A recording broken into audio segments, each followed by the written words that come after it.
ವ್ಯಾಪ್ತಿ ಏನಿತ್ತು ಹಿಂದೆ ಈಗ ಅಲ್ಲಿ ಜಿ ಬಿ ಏನಾಗಿದೆ, 8 ಏರಿಯಾಗಳಾಗಿ ವಿಂಗಡಿಸಿದ್ವಿ. ಏರಿಯಾ ಆಫ್ ಇಂಟ್ರೆಸ್ಟ್ ಆಗಿ ವಿಂಗಡಿಸಿದ್ವಿ. ಅದರಲ್ಲಿ 2 area of the interest complete ಆಗಿದೆ. ಇನ್ನು ಬಾಕಿ 3 ಏರಿಯಾ ಈ ಡಿಸೆಂಬರ್ ಒಳಗಡೆ ಕಂಪ್ಲೀಟ್ ಆಗುತ್ತೆ ಏರಿಯಾ ಆಫ್ ಇಂಟ್ರೆಸ್ಟು. ಇನ್ನು 3ಕ್ಕೆ ಏನಾಗಿತ್ತು, ಅರ್ಧ ಯಾರೋ ಒಬ್ಬರು ಬೇರೆ ಸೆನ್ಸಸ್ ಮಾಡಿ ಅರ್ಧಕ್ಕೆ ಅವರು ಬಿಟ್ಟೋಗಿದ್ದರಿಂದ ಮತ್ತೆ ಅದನ್ನು ರೀಟೆಂಡರ್ ಕಾಲ್ ಮಾಡಿ ಇವಾಗ ಅದನ್ನು ನಾವು ಫೈನಲೈಸ್ ಆಗೋಕ್ಕೆ ಫೈನಾನ್ಷಿಯಲ್ ಬಿಡ್ ಓಪನ್ ಆಗಿದೆ.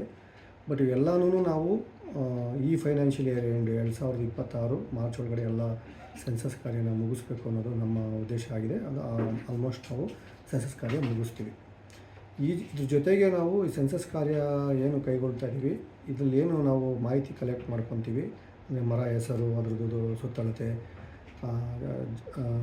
ಎಲ್ಲನೂ ಅದನ್ನು ನಾವು ಒಂದು ಆ್ಯಪ್ ಮಾಡಿದ್ದೀವಿ, ಒಂದು ಅಪ್ಲಿಕೇಶನ್ ಮಾಡಿದ್ದೀವಿ. ಅದು ಕರ್ನಾಟಕ ದೂರ ಸಂವೇದಿ ಅನ್ವಯಿಕ ಕೇಂದ್ರವರು ಸಿದ್ಧಪಡಿಸಿರ್ತಾರೆ. ಅದರಲ್ಲಿ ಎಲ್ಲ ಮಾಹಿತಿನ ಅಳವಡಿಸ್ತೀವಿ. ಜೊತೆಗೆ ಪಬ್ಲಿಕ್ಗೂ ಕೂಡ ಅದರಲ್ಲಿ ಅಕ್ಸೆಸಿಬಿಲಿಟಿ ಇರ್ತದೆ. ಅವ್ರು ಏನಾರ ಆ ಸಂಬಂಧಪಟ್ಟ ಮರಕ್ಕೆ ಏನಾರು ಕಮೆಂಟ್ ಮಾಡೋಕ್ಕೂ ಅಕ್ಸೆಸಿಬಿಲಿಟಿ ಕೊಡೋಕ್ಕೆ ಒಂದು ವ್ಯವಸ್ಥೆ ಮಾಡ್ತಾಯಿದ್ದೀವಿ. ನಮ್ಮ ಒಂದು ಟಾರ್ಗೆಟು ಮಾರ್ಚ್ ಒಳಗಡೆ ಈ ಎಲ್ಲ ಕಾರ್ಯನ ಮುಗಿಸ್ಬೇಕನ್ನೋದು. ಹೆಚ್ಚಿನ ಮಾಹಿತಿಗಾಗಿ ಫಾಲೋ ಮಾಡಿ ಬ್ರಿಗೇಡ್ ನ್ಯೂಸ್ ಕನ್ನಡ.